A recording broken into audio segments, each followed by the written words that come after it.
DElEd प्रवेश संयुक्त परीक्षा में आप लोग अंग्रेजी पेपर इंग्लिश सेशन के लिए उपस्थित हैं। सारे लोगों को विदित है, जुड़े हुए जितने भी हमारे यंगस्टर्स हैं, युवा हैं, आप लोगों को मैं अपने इस टीम की ओर से, अपनी unique new Bharati publication online YouTube channel सदस्य परिवार की ओर से आप सारे लोगों को बहुत बहुत शुभकामना पेश करता हूं। सारे लोगों को हार्दिक अभिनंदन कहता हूं और आप लोगों को आज जताता हूं, बताता हूं ये कि जैसा कि आप लोग को पहले से पता है 150 सवाल आप लोगों से पूछा जाएगा। उसमें 25 मार्क्स का सवाल इंग्लिश के होंगे डियर। अंग्रेजी के जो प्रश्न होंगे इजिली अप्रोचेबल प्रश्न होंगे, आसान प्रश्न होगा। 9वीं 10वीं क्लास में जो हम लोग जिस प्रकार का प्रश्न का काम करते हैं, ठीक उसी स्टैंडर्ड का, उसी मानक का प्रश्न होगा। और आप लोग का काफ़ी बेहतर हुई है, कमेंट्स के माध्यम से सुनने को मिलता है कि काफ़ी लोगों का जो है से सहयोग हुआ है, अच्छे खासे प्रश्न आप लोग बना पा रहे हैं। इसी तरह से मॉडल प्रैक्टिस सेट को आप लोग घर पे पहले प्रैक्टिस कीजिए, घर पे बनाइए, फिर हम लोग यहाँ पे डिस्कशन करेंगे, जिससे हम लोगों को चैप्टर पे चीज़ों पे समझ स्थापित होगी। बुक्स जो है मार्केट में आपका उपलब्ध है, ऑनलाइन ऑफलाइन किसी माध्यम से आप लोग किताब को खरीद सकते हैं। ये जो यूनिक पब्लिकेशन की जो मॉडल प्रैक्टिस सेट की बुक है, उसमें और भी भिन्न भिन्न प्रकार की चीज़ें जो अप टू डेट है, परीक्षा से संबंधित तमाम चीज़ें, तमाम विषयों से जुड़ी हुई बातें दी हुई है, जो कि आप वहाँ से सहायता ले सकते हैं। तो चलिए बिना समय गंवाए हुए आप लोग को प्रश्न की ओर ले चलते हैं। आज हम लोग मॉडल प्रैक्टिस सेट नंबर 5 का काम कर रहे हैं, जिसमें 25 मार्क्स के क्वेश्चन करेंगे। 25 क्वेश्चंस करेंगे अंग्रेजी में, चूंकि 25 क्वेश्चन ही पूछे जाते हैं, 25 सवाल ही अंग्रेजी का पूछे जाएंगे। तो चलिए देखिए, सबसे पहले जो प्रश्न पूछा जा रहा है डियर, वो पैसेज से संबंधित प्रश्न पूछा जा रहा है। पैसेज आप लोग जानते हैं, पैसेज का मतलब होता है गद्यांश। यह एक छोटा कहानी का, कोई घटना का भाग होता है जिससे संबंधित प्रश्न हम लोगों से पूछे जाते हैं। कह रहा है कि vacations were once the prerogative of the privileged few. देखिए वेकेशंस जो था, छुट्टी जो थी, वंस किसी समय, कभी, छुट्टियां जो थी वो किसी का विशेषाधिकार हुआ करता था। कुछ लोगों की विशेषाधिकार हुआ करती थी छुट्टियां। सभी लोगों को समाज में छुट्टी नहीं मिलता था, कुछ खास वर्ग, कुछ खास लोगों को छुट्टियां मिलती थी। Even as late at the 19th century, यहां तक कि 19वीं शताब्दी के अंत तक, now they are considered the right of all. हालांकि आज जो है छुट्टियां सारे लोगों का राइट बन चुका है, अधिकार हो चुका है, except for such unfortunate masses as in China. China को छोड़ करके, चाइना में कुछ खास प्रकार के, कुछ खास समुदायों को छोड़ करके 19वीं शताब्दी के अंत तक सारे लोगों के लिए हक का विषय बन गया था, अधिकार का विषय हो चुकी थी छुट्टियां। परंतु शुरुआती दौर में लगभग छुट्टियां जो थी कुछ खास वर्ग, कुछ खास समाज के लोगों को ही छुट्टियां मिलती थी, उनका विशेषाधिकार था। फॉर होम लाइफ, कुछ वैसे भी जातियां, जनजातियां, प्रजातियां हैं, एक्सेप्ट फॉर स्लीप, जो नींद और ब्रीफ पीरियड्स ऑफ रेस्ट और आराम के लिए थोड़ी बहुत समय को छोड़ करके, इज अनइंटरप्टेड टॉयल, वो लगातार केवल काम में ही लगे होते हैं, उन्हें कभी छुट्टी नहीं मिलती है। They are more necessary now. हालांकि छुट्टियां जो है मानवों के लिए या किसी भी सजीव के लिए छुट्टियां बहुत जरूरी है। लीजर टाइम होना, खाली समय होना, कुछ खुला समय मिलना बहुत जरूरी है than before, because the average life is well rounded and has become increasingly departmentalised. क्योंकि आज हर एक सजीव जगत के हर एक इंसान, हर एक लोग अपने अपने काम में इतना महरूम है, इतना व्यस्त है कि एक दूसरे से बातचीत करने का भी मौका, अवसर नहीं मिलता है। करा कि द आइडिया ऑफ वेकेशंस, ये छुट्टी का जो विचार आया, जो आइडिया आई, एज वी कंसीव्ड इट, जो आज हम लोग देखते हैं, जो आज हम लोग हासिल करते हैं, जो हम लोग आज प्राप्त करते हैं, must be incomprehensible to primitive peoples. प्राचीन हम लोगों के जो दादा दादी जो थे, पूर्वज लोग थे, उन लोगों के लिए यह समझ से ऊपर का चीज था। वे लोग जिंदगी में छुट्टी नाम का चीज नहीं जानते थे। आराम किए, खाए पिए, बाकी दिनों रात वो अपने काम में लगे हुए होते थे। Rest of some kind has of course always been a part of the rhythm of human life. हालांकि जब से मानव सभ्यता संस्कृति की विकास इस पृथ्वी पर हुई है, तो तो रेस्ट जो है, आराम जो है, यह जीवन का हिस्सा रहा है। आदि कालों में भी मानव जो है अपने आखेट से, मनोरंजन से, शिकार से या भिन्न भिन्न प्रकार के क्रियाकलापों के करने के बाद वो सोता था, आराम करता था। यूं नहीं था कि यायावर जीवन जिस दिन जीता था मानव, उस दिन भी केवल मानव इधर उधर घूमता फिरता नहीं रहता, कुछ देर के लिए ही सही, लेकिन वो आराम शब्द था, वो आराम करता था। बट अर्लियर एजेज, लेकिन पुराने जो काल थे, did not find it necessary to organize it in the way, लेकिन इसको ऑर्गेनाइज वे में, सिस्टमेटिक वे में इस चीज को कोई जरूरत, कोई आवश्यक चीज इसे नहीं मानता था। That modern man has done, जिस तरह से आज आधुनिक व्यक्ति, आधुनिक इंसान जिस तरह से आज आधुनिक युग में, जिस रूप में आज हम लोग छुट्टी को देखते हैं, अति आवश्यक मानते हैं, समय समय पर किसी भी काम से हम लोग को 2-4 दिनों के लिए, जबकि विद्यालय में काम करने वाले, विद्यालय में, यूनिवर्सिटी, महाविद्यालय में काम करने वाले, विश्वविद्यालय में काम करने वाले, या कोई भी किसी दफ्तर ऑफिस में काम करने वाले लोगों को सप्ताह में 1 दिन की छुट्टी होती है और भी भिन्न भिन्न अवसरों पर छुट्टी होती है। तो इस तरीके से सिस्टमैटिक वे में हमारे जो प्राचीन लोग थे, उन लोगों के पास ऐसी समझ नहीं थी कि सिस्टमैटिक वे में छुट्टियां मिलनी चाहिए या छुट्टी होना जरूरी है। हॉलीडेज, छुट्टी के दिन, फीस्ट डेज, कोई प्रीति भोज या किसी प्रकार का जो है फीस्ट का जो डेज होता है, किसी प्रकार का जो शुभ दिवस होता है, वेयर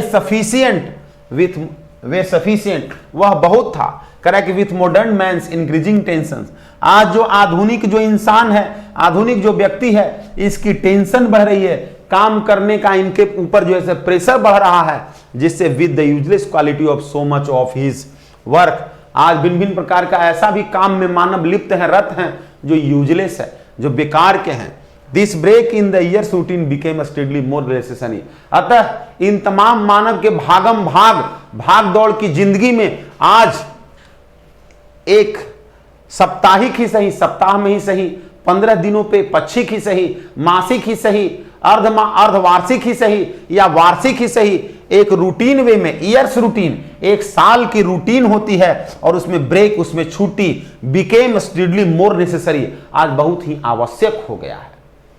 वैकेशंस बिकेम नेसेसरी, आज छुट्टियां जरूरी हो गई है फॉर द पर्पस और renewal and repair.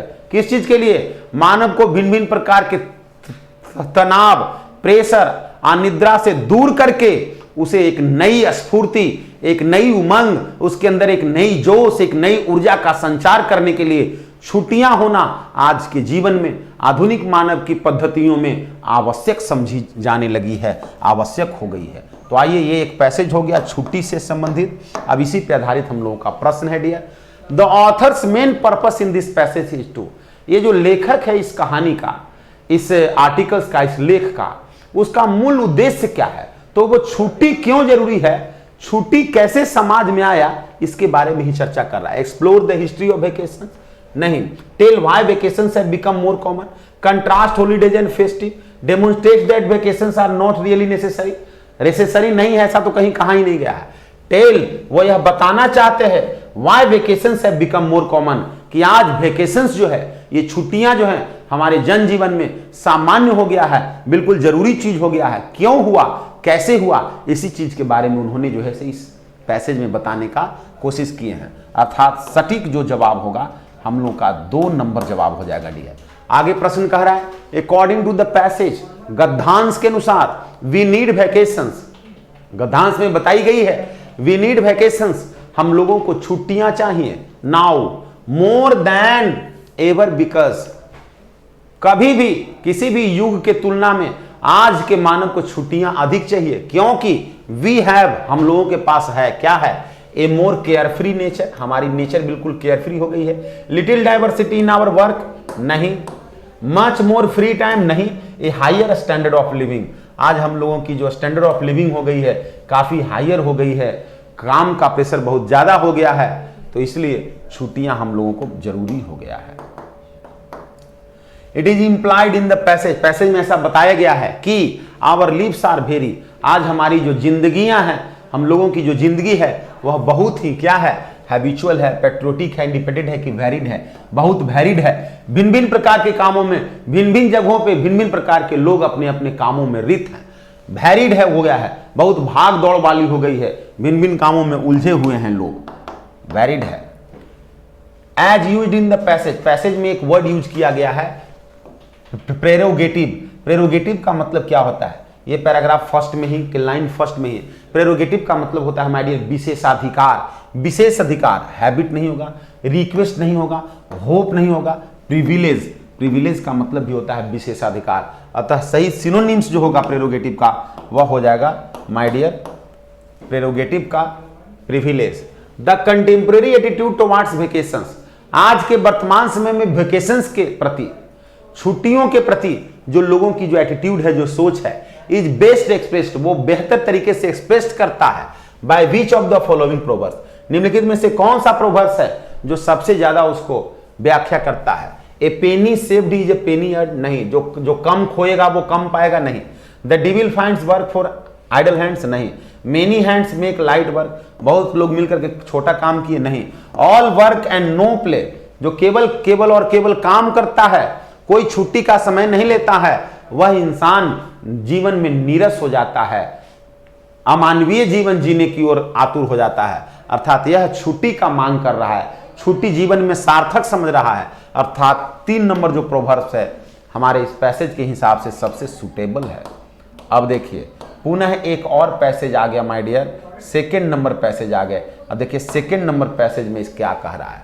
In an effort to produce the largest, fastest and most luxurious ship afloat, कह रहा है कि सबसे लंबा, सबसे तेज गति से चलने वाला और सबसे लग्जरियस आराम तलवी जहाज को चलाने के प्रयास में द ब्रिटिश लोग, अंग्रेज लोग, built the SS Titanic, SS Titanic नाम का जहाज बनाया, जो सबसे बड़ा था, अपने समय में सबसे बड़ा जहाज था, सबसे तेजी गति से चलने वाला था और सबसे ज्यादा लग्जरियस था।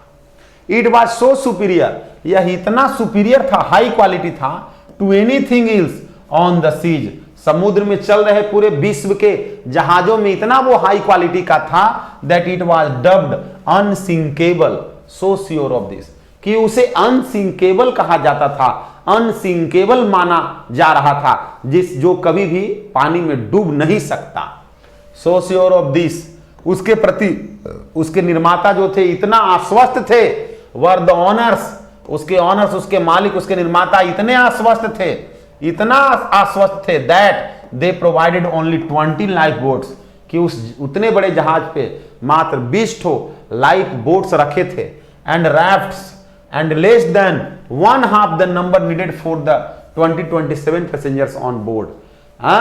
जहाज पे सवार एक बार में 2227 लोगों के सवार यात्रियों के लिए मात्र आधे संख्या में लाइफ बोट्स, लाइफ राफ्ट्स उस पे रखा गया था, क्योंकि सब लोग इतना आश्वस्त थे कि यह जहाज कभी डूबने वाला नहीं है, इसलिए कोई भी लाइफ बोट्स या लाइफ को सेफ्टी के लिए कोई व्यवस्था लोग नहीं कर पाए थे। जितने लोगों का सवारी था उससे आधे का भी व्यवस्था नहीं कर पाए थे। मैनी पैसेंजर्स वर अबोर्ड, बहुत सारा पैसेंजर्स बैठे हुए थे। द नाइट, उस रात को, जिस रात यह जो एसएस टाइटैनिक जो है अपना शुरुआत किया, इट रैम्ड एन आइसबर्ग, उस रात को, जिस रात को यह एक आइसबर्ग से, आइसबर्ग का मतलब एक बहुत बड़ा पहाड़, किस चीज का, आइस का, जल में, समुद्र में एक विशाल जल राशि में एक बहुत बड़े आइस, बर्फ के पहाड़ से वो रैम्ड कर गया, टकरा गया। ओनली 2 days एट सी, मात्र समुद्र में उसकी 2 दिन की ही यात्रा हुई थी। And more than half way between England and it's New York destination, England से न्यूयॉर्क जाने के क्रम में अपनी आधी दूरी ही यह तय की थी और यह एक बड़ी आइसबर्ग से टकरा गई। Because the luxury liner was travelling so fast, ये जो लग्जरी लाइनर थी, यह लग्जरियस जो शिप थी, वो इतना तेजी गति से चल रही थी, सो फास्ट, इतना तेजी गति से, it was impossible to avoid the ghostly looking iceberg, वह बहुत बड़ा दानव के जैसा दिखता हुआ जो आइस का, जो बर्फ की जो चट्टान थी, बर्फ की जो पहाड़ थी, उससे उसके रास्ता को मोड़ना, रास्ता को चेंज करना नामुमकिन था, असंभव था, क्योंकि शिप की जो स्पीड थी वो बहुत तेज थी। एन अनएक्सटिंग्विश्ड फायर, नहीं बूझने वाली आग, also contributed to the ship submersion, ship को, जहाज को डूबने में, जहाज में ऐसी टकराहट से आइसबर्ग में टकराने से जहाज में ऐसी आग लगी कि जहाज को डूबने में वो सहायक बन गई। पैनिक इंक्रीज्ड, शोर शराबा बढ़ गया। The number of casualties as people jumped into the icy water, बहुत सारे लोग उस आइसी वाटर में, बर्फ से जमे हुए पानी में कूद पड़े। और found to be among the few to hold the life boats, और बहुत सारे लोग लाइफ बोट्स को लेने के लिए, अपने कब्जा में करने के लिए एक दूसरे से लड़ने लगे। 4 आवर्स आफ्टर, 4 घंटे बाद, द मिसअप, उस घटना के 4 घंटे बाद, अनदर शिप, एक दूसरा जहाज कैरपेथिया रेस्क्यूड इतना सर्वाइवर्स, मात्र 2700, कुछ लोग 2227 लोगों में से मात्र 705 लोगों को ही वो रेस्क्यू कर सका। द इनफेमस एसएस टाइटैनिक, यह अपशकुन, यह दुर्भाग्यशाली एसएस टाइटैनिक जो था, had enjoyed only 2 days of selling glory, यह अपनी यात्रा का, समुद्री यात्रा का मात्र 2 दिन का ही यह एंजॉय कर सका। ऑन इट्स मेडन वॉयज, यह इसकी पहली समुद्री यात्रा थी। इन 1912 में, बिफोर प्लगिंग इनटू इतना फीट ऑफ वाटर, लगभग 12,000 फीट गहरे पानी में डूबने के पहले, near the coast of Newfoundland where it lies today, Newfoundland के तट पे, जहां आज भी वो पड़ा हुआ है, उसके तट में, नीचे तलछट्टी में। All of the following are true except that, देखिए इसमें 4 ऑप्शन दिए हुए हैं, चारों में सभी ऑप्शन सही है, एक ऑप्शन केवल गलत है। Only a third of those aboard perish, इसमें से जितने भी लोग उसमें बैठे हुए थे, उसमें से 1/3 ही पेरिश किए, बाकी सब लोग जीवित रह गए? नहीं, 1/3 ही बचे थे, बाकी सब लोग मर गए। अर्थात यही जो है हमारा गलत है, यही हमारा जवाब होगा। All of the following are true except that, सब सही है। तो देखिए नीचे वाला तीनों सही है, इसको छोड़ करके, तो हमें यही मांग रहा था एक्सेप्ट दैट, किसे छोड़ करके? तो इस लाइन को छोड़ करके, क्योंकि इस लाइन में गलत जवाब दिया है, बाकी सब सही है। गलत जवाब दिया है कि 1/3 लोग ही 1/3 लोग ही एक्सपायर किए थे, उस यात्रा में मरे थे, नहीं 1/3 लोग बचे थे, उल्टा जवाब दिए हुए हैं, अर्थात ये हमारा जवाब हो जाएगा, आंसर हो जाएगा। अगले प्रश्न क्या है?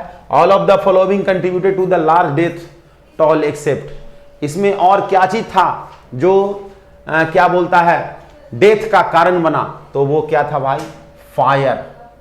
All of the following contributed to the large death toll except, किस चीज को छोड़ करके, किस चीज, इसमें कौन सा चीज है जिसे छोड़ करके शिप को डूबने का कारण बना? तो शिप के डूबने का कारण पैनिक, शोर शराबा, लोगों का असमंजस में पड़ जाना, शिप की बहुत ज्यादा गति, शिप में आग लग जाना, यह तीनों जो है से शिप को डुबोने का कारण था। एक जो कारण नहीं है वो है कैरपेथिया, क्योंकि कैरपेथिया जो है एक दूसरा शिप था जो डूबे हुए लोगों को, जो उस कैजुअलिटी हुए लोगों को, उस घटना में लोगों को बचाने के लिए आया था। अर्थात जवाब आपका डी नंबर चला जाएगा, डियर। नेक्स्ट प्रश्न है, how many days was the SS Titanic at sea before sinking, डूबने के पहले कितना दिन एसएस टाइटैनिक सी में रहा था? तो मात्र 2 दिन की ही वो यात्रा कर पाया था बाबू, इसकी प्रथम यात्रा थी, 2 दिन ही वो एसएस टाइटैनिक उतनी बड़ी जहाज रह पाई। Maiden voyage is closest in meaning to, maiden voyage का मतलब क्या होता है? मेडन मीन्स क्या होता है बाबू? मेडन मीन्स होता है पहली, और वॉयेज मीन्स होता है समुद्री की यात्रा। तो लॉन्गेस्ट लंबी नहीं होगा, फाइनल अंतिम नहीं होगा, मोस्ट एलिगेंट काफी भव्य नहीं होगा, इनेगुरल मतलब होता है शुरुआती, मतलब पहली बार जिस दिन शुरुआत हुई हो, तो जवाब हो जाएगा इनेगुरल। अब देखिए, what does this passage convey, इस पैसेज में किस चीज के बारे में बताया गया है? The SS Titanic proved itself the most seaworthy vessels in the 1912, 1912 में एसएस टाइटैनिक अपने आप को क्या साबित कर पाया कि उस समय का, उस युग का सबसे बेहतर और सबसे अच्छा जो है से शिप था? नहीं कर पाया, क्योंकि वो 2 दिन भी नहीं टिक पाया, दूसरे तीसरे दिन ही वो एक्सीडेंट कर गया। Attempts to rescue the SS Titanic survivors were not successful, SS Titanic के सर्वाइवर्स को क्या बोलता है, सक्सेसफुली तौर पे उन्हें जीवित रखने में, बचाने की अटेम्प्ट जो है से सक्सेसफुल नहीं हो पाई। क्या इसके बारे में इस पैसेज में बताया गया है? नहीं। ओवर कॉन्फिडेंस बाय बिल्डर्स, इस पैसेज में यही बताया गया है कि उस शिप के जो निर्माण करता थे, उनके ओवर कॉन्फिडेंस ही एक बहुत बड़ी दुर्घटना का कारण बना। यदि वो ओवर कॉन्फिडेंस में नहीं होते, शिप को उतना तेजी गति से नहीं चलाए हुए होते, तब शिप की गति को, शिप के डायरेक्शन को चेंज किया जा सकता है। और यदि गति तेज होता, यदि ओवर कॉन्फिडेंस में नहीं होते, तो लाइफ बोट का पर्याप्त मात्रा में यदि व्यवस्था उस पर किया हुआ होता तो लोगों की जान बच गई हुई होती। इसलिए ओवर कॉन्फिडेंस क्या हुआ, एसएस टाइटैनिक को समुद्र में डुबो दिया और उनकी ओवर कॉन्फिडेंस ही जिम्मेवार है उतनी बड़ी, अपने समय की उतनी लंबी, उतनी बड़ी और उतनी लग्जरियस शिप को डुबेने का। Select the synonym splayed. Splayed का मतलब क्या होता है माय डियर? स्प्लेड का मतलब होता है फैलाना। तो फैलाना के लिए वर्ड है यहाँ पे स्प्रेड। स्प्रेड मीन्स होता है फैलाना। फ्रेड मीन्स होता है अलग अलग कर देना। जेड का मतलब होता है मजाक। निम्बन का मतलब होता है माय डियर सौम्य। तो ये नहीं होगा, हो जाएगा स्प्रेड, फैलाना। नेक्स्ट प्रश्न देखिए, select the word with the correct spelling. सही स्पेलिंग वाले वर्ड देखो होता है भाई बुओएंट, BOUYANT होता है बुओएंट। बुओएंट का मतलब होता है उथल पुथल, इधर उधर। ब्रीचेज, ब्रीचेज में ECHES होता है उल्लंघन, इसलिए यह भी गलत है। कस्टमर हमारा स्पेलिंग सही लिखा हुआ है CUSTOMER कस्टमर। हम्बल में ए नहीं होगा बाबू, अतः यह भी गलत है। सही जवाब, सही स्पेलिंग वाला जो वर्ड है बी नंबर है कस्टमर। कस्टमर का मतलब आप लोग जानते ही हैं। अब देखिए, विथ लिटिल क्रिएटिविटी, थोड़ी क्रिएटिविटी से, एंड हार्ड वर्क और थोड़ी कठिन परिश्रम से, the project could have been successfully completed. Project को सफलतम तरीके से कंप्लीट किया जा सकता था, पूरा किया जा सकता था। किस चीज के जरिए? थोड़ा कठिन मेहनत करके और थोड़ी क्रिएटिविटी दिखा करके। तो विथ लिटिल नहीं होगा बाबू, विथ अ लिटिल होगा। विथ लिटिल, चूंकि लिटिल जो है नेगेटिविटी को दिखाता है, यहां पॉजिटिविटी होना है। कुछ मेहनत करना पड़ेगा, कुछ क्रिएटिविटी करनी होगी। With a little creativity and hard work the project could have been successfully completed. Little नहीं होगा, अ लिटिल लिखना होगा। ए नंबर में एरर्स है, क्या करना होगा सुधार? लिटिल के जगह पे अ लिटिल लिखना होगा, तब ये वाक्य हमारा शुद्ध हो जाएगा।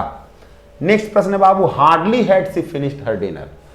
ज्यों ही वह अपना डिनर फिनिश की, ज्यों ही वह अपना डिनर समाप्त की, त्यों ही दरवाजा, डोरबेल रैंग, दरवाजे की घंटी बजी। तो माय डियर, हार्डली के साथ, स्कार्सली के साथ, रेयरली के साथ इसका जो नेक्स्ट पेयर आता है वो देन नहीं आता है। हार्डली, स्कार्सली, रेयरली के साथ व्हेन आता है।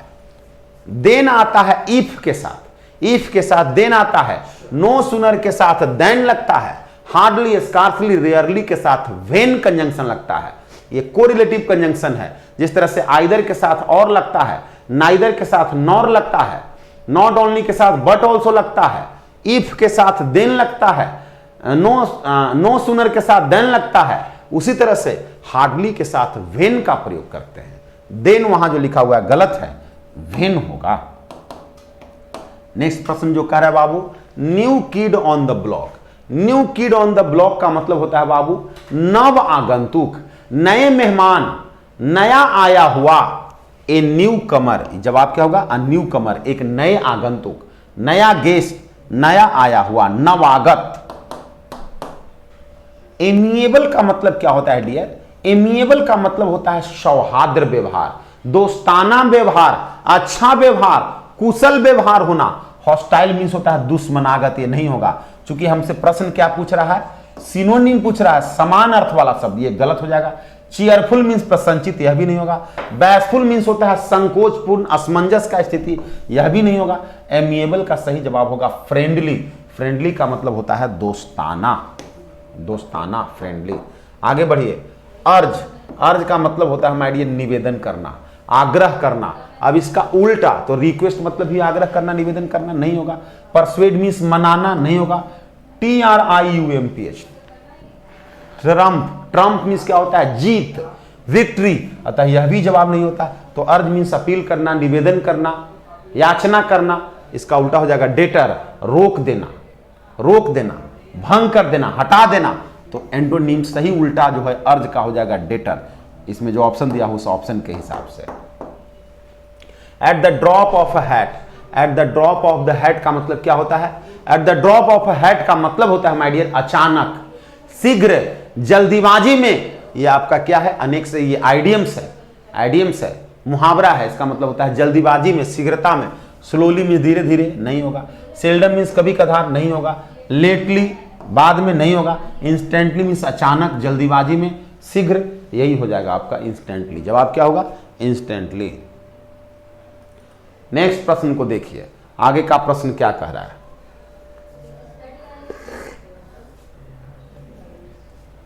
नेक्स्ट प्रश्न जो कह रहा है डियर, वो है बी वेयर ऑफ हिम, उनसे सावधान रहो। He is as sly as a, वो बिल्कुल स्लाई, स्लाई का मतलब होता है धूर्त, कपटी, छली, चतुर।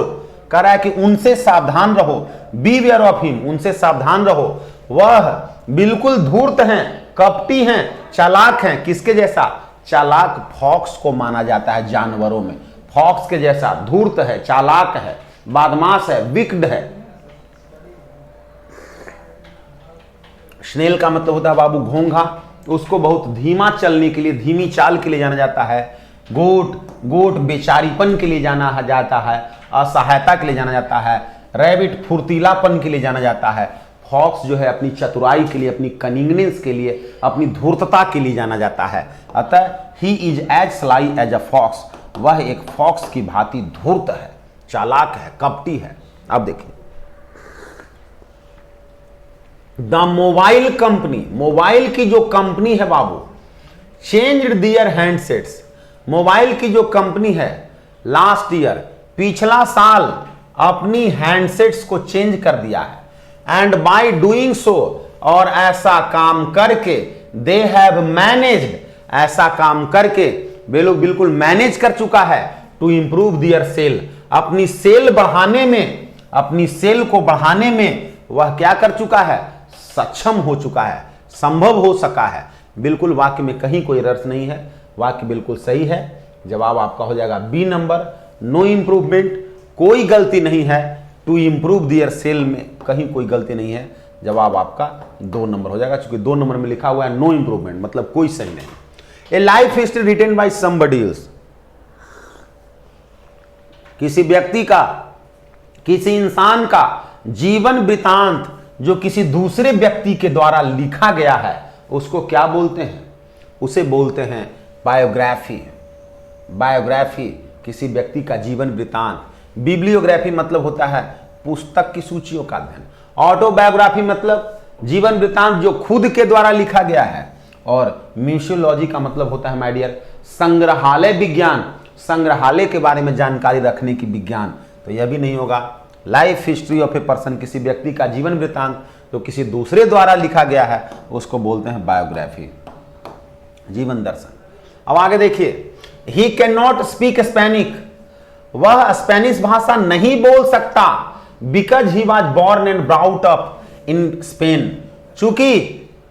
क्योंकि वह, उसका जन्म और उसकी लालन पालन स्पेन में हुआ था। तो यहां पे यदि स्पेन में उसका जन्म और लालन पालन हुआ है तो उसे अंग्रेजी बोलना चाहिए था, लेकिन यहां पे गलती ढूंढना है कि क्या गलती है। तो देखिए, ये जो सेंटेंस है, इस सेंटेंस जो है, ये वाली सेंटेंस बिल्कुल उल्टा है। तो कंजंक्शन हमें ऐसा डालना होगा जो एक दूसरे सेंटेंस के बीच में कंट्रास्ट उत्पन्न करे, विरोधाभास उत्पन्न करे। इसके लिए यहां पे बिकॉज के जगह पे लिखना होगा 1 नंबर, जवाब आपका बनेगा 1 नंबर। बिकॉज के जगह पे सुधार करना होगा, बिकॉज के जगह पे लिखना होगा इवन इफ, यहां तक कि, नहीं तो लिखना होगा डिस्पाइट, के बावजूद। मतलब स्पेन में जन्म लेने एवं लालन पालन होने के बावजूद वह स्पेनिश भाषा नहीं बोल सकता है। यह वाक्य आपका सटीक हो गया। जन्म लिया है स्पेन में, लालन पालन उसकी ही हुई है स्पेन में, फिर भी इवन इफ, यहां तक कि फिर भी, इसके बावजूद वह स्पेनिश भाषा नहीं बोल सकता है। यह आपको दोनों वाक्यों के बीच में कंट्रास्ट उत्पन्न करने वाले कंजंक्शन हो जाएंगे। सवाब आपका इन स्पाइट ऑफ या डिस्पाइट, इवन इफ, ये सब आप लिख सकते हैं। Spill the beans, my dear, एक आइडियम से spill the beans. Spill the beans का मतलब होता है रहस्य उजागर कर देना, छिपे हुए चीज को स्पष्ट कर देना, लोगों के समक्ष ला देना। टू कीप द सीक्रेट्स, रहस्य बनाना। टू बी प्रोडक्टिव, प्रोडक्टिव होना। टू बी क्लमजी, भद्दा होना।